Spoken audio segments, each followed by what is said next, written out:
Monsieur le Président, Madame la Ministre, Madame la Rapporteure, Monsieur le Président de la Commission, chers collègues. Alors aujourd'hui, nous avons une immense responsabilité, c'est celle de dire à tous les enfants victimes de viol, à toutes les femmes victimes de violences sexuelles, nous reconnaissons votre souffrance et nous nous donnons collectivement des moyens d'y répondre et de la réparer. Selon la Commission indépendante sur l'inceste et les violences sexuelles faites aux enfants, la Ciivise, 5,4 millions de personnes en France ont été confrontées enfants à des violences sexuelles, 5,4 millions. Cela a été dit, c'est 160 000 enfants victimes chaque année de violences sexuelles, une agression. Toutes les 3 minutes sur des enfants en France, 80% sont des filles, 20% des garçons. Ces chiffres sont pourtant certainement encore en dessous de la réalité et ils devraient nous sauter au visage. L'inceste et le viol, pourtant, sur mineurs, sont par essence les crimes restants les plus impunis de notre société. Pourquoi ? Bien tout simplement parce qu'ils ne sont pas dénoncés. Ils bénéficient d'une forme de déni social qui a longtemps prévalu et qui a étouffé la parole. Déni auquel s'ajoute l'immense difficulté, voire l'impossibilité psychique pour les victimes de briser le silence.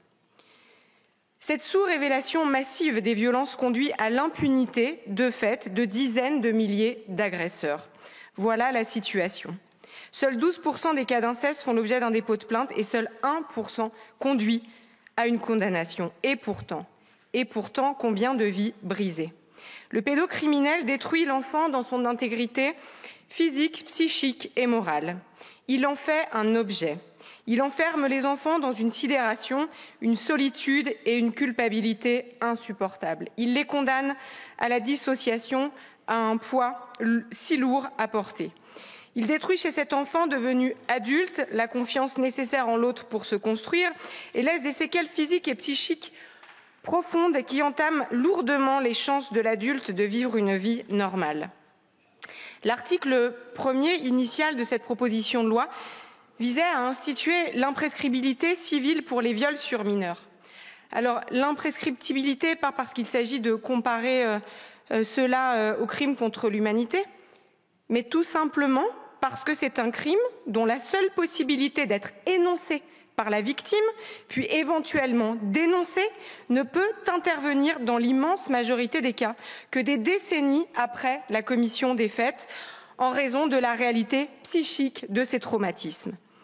L'imprescriptibilité ne vient pas que consacrer la gravité d'un crime, elle peut aussi être considérée comme un outil juridique en matière civile, adapté à une dénonciation par essence tardive et à une possible réparation pour les victimes.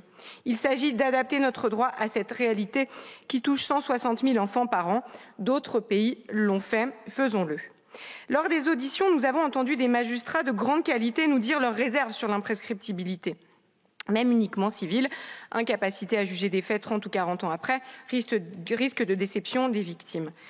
Tous ces arguments sont éminemment légitimes, mais ils se placent toujours du point de vue de l'institution judiciaire et des difficultés que peut lui poser à elle l'imprescriptibilité.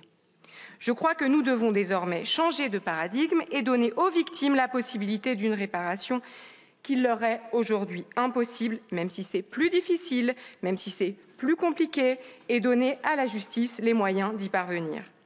Alors oui, modifier aussi profondément notre droit dans une PPL n'est pas idéal, on pourrait toujours en débattre, faire mieux, mais notre rôle ici et maintenant, c'est de décider, c'est de protéger, c'est de réparer, plus encore quand il s'agit des êtres dont la vulnérabilité est la plus grande, les enfants soumis à un fléau massif.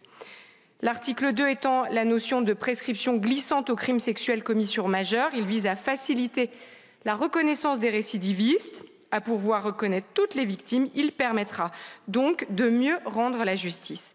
Enfin, l'article 3, sur le contrôle coercitif et positif, il consacre une jurisprudence précieuse qui permet de mieux comprendre et qualifier les mécanismes de manipulation à la base de toutes les violences intrafamiliales et faites aux femmes et donc de mieux les juger. Toutefois, attention à ce que cette PPL, de par une définition trop restrictive ou trop hâtive de cette notion, ne vienne en amoindrir la puissance et la portée juridique. Le groupe de la droite républicaine votera donc pour ce texte et appelle également de ses vœux ce qui est demandé sur tous les bancs de l'Assemblée, une loi cadre globale pour mieux lutter contre les violences faites aux enfants et aux femmes. Je vous remercie.